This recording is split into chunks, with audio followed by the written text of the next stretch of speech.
اعوذ باللہ من الشیطان الرجیم بسم اللہ الرحمن الرحیم۔ سب دیکھنے اور سننے والوں کو السلام علیکم۔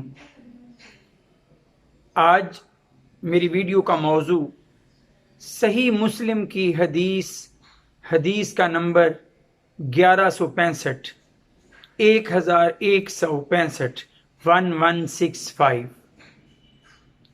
اس حدیث میں ایک ایسی اہم بات ہے جو مجھے یقین ہے کہ اگر میں آپ لوگوں تک پہنچا پایا تو یقیناً وہ میرے لیے بھی اور آپ کے لیے بھی آنے والے وقت میں بہت قیمتی ہوگی۔ تو اس قیمتی بات کا ذکر آج آپ کے سامنے رکھنا ہے۔ حضرت حذیفہ رضی اللہ تعالی عنہ فرماتے ہیں کہ رسول اللہ صلی اللہ علیہ وآلہ وسلم نے فرمایا، فضلنا علی الناس بثلاث، ہمیں دیگر لوگوں پر 3 باتوں کی وجہ سے فضیلت دی گئی ہے۔ کون سی 3 باتیں؟ کہ جعلت صفوفنا کصفوف الملائکہ، کہ ہماری صفوں کو فرشتوں کی صفوں کی مانند قرار دے دیا گیا ہے، فرشتوں کی صفوں جیسا قرار دے دیا گیا ہے۔ دوسری بات، وَجُعِلَتْ لَنَا الْأَرْضُ كُلُّهَا مسجدہ، ہمارے لیے ساری کی ساری زمین کو مسجد بنا دیا گیا ہے کہ کہیں پر بھی ہم نماز ادا کر سکتے ہیں پاک جگہ پر۔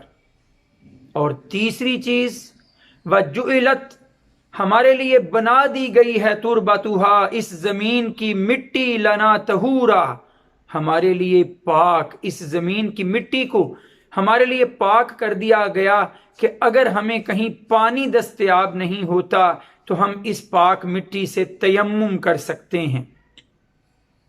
3 باتیں جس کی بنا پر ہمیں دیگر قوموں پر، دیگر امتوں پر فضیلت ہے۔ امت محمدی کو کن 3 باتوں کی وجہ سے فضیلت؟ کہ ایک، ہماری صفیں فرشتوں کی صفوں کی طرح کر دی گئیں، ہمارے لیے ساری زمین کو مسجد بنا دیا گیا، اور ہمارے لیے اس زمین کی مٹی کو پاک کر دیا گیا کہ اس سے تیمم کر سکیں۔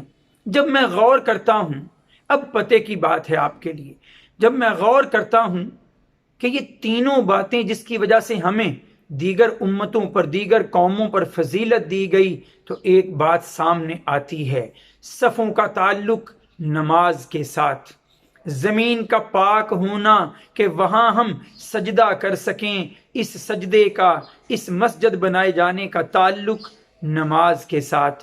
اور تیسری بات کہ زمین کی مٹی پاک کر دی گئی کہ ہم پانی نہ ملنے کی صورت میں تیمم کر سکیں، تو اس تیمم کا تعلق نماز کے ساتھ۔